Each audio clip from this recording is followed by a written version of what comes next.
verses in the Quran that talk about Jesus. But I want to emphasize that Islamic Christology is not the same as Quranic Christology. Quranic Christology is just a starting point. Many Muslim thinkers, theologians, then interpret what is here in forming their Christologies, and we'll find that the Ismailis are no different from that. So before I get into the actual that you find in the Ismaili tradition, there's one thing I wanted to point out.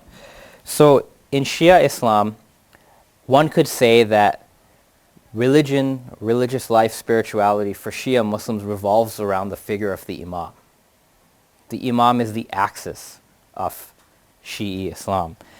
And I have noted that there are parallels between the figure of the Imam for Shia Muslims and the figure of Christ in Christianity. I don't mean to say that there may be theological parallels per se, but there seems to be parallels in the experience of this figure.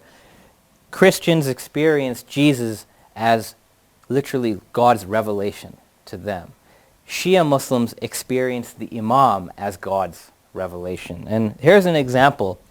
In the earliest Shi'i corpus, where the Imams are describing their nature, this is an example of what you find in there. And here, the fifth Imam, Ja'far al-Sadiq, basically identifies the Imams as the face of God, the hand of God, the eye of God, and the names of God.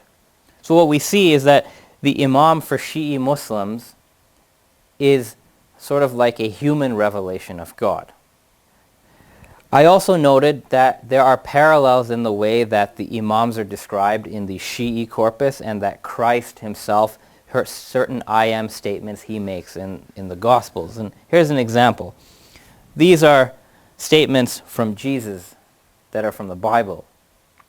These are statements that the Imams are making about themselves in the Shi'i Hadith corpus. And you notice that there are striking parallels.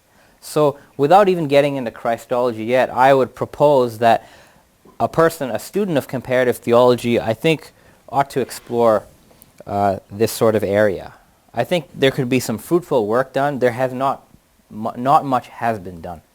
Now, I'm not saying that, Shi'i Muslims believe in divine incarnation, because they don't. But if we sort of backtrack to before the theologies were formulated and look at the phenomenon of the Imam and the phenomenon of Christ, like what was that original experience for the followers of these people, I think that's where you have some commonality. And one thing is also interesting I found is that in the Shi'i tradition, Shi'i thinkers often make comparisons between Jesus and Imam Ali, the first Shi'i Imam. Here's an example. We find this statement attributed to the first Imam in a 9th century Ismaili text, where the Imam is quoted as saying, "I am the Christ who heals the blinds and the lepers. I am he and he is I.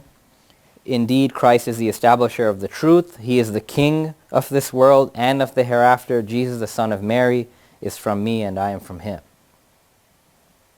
So you can tell here that obviously Shi'i Muslims they see something, some quality or some sort of charismatic qualities in common between the two figures, theological developments aside.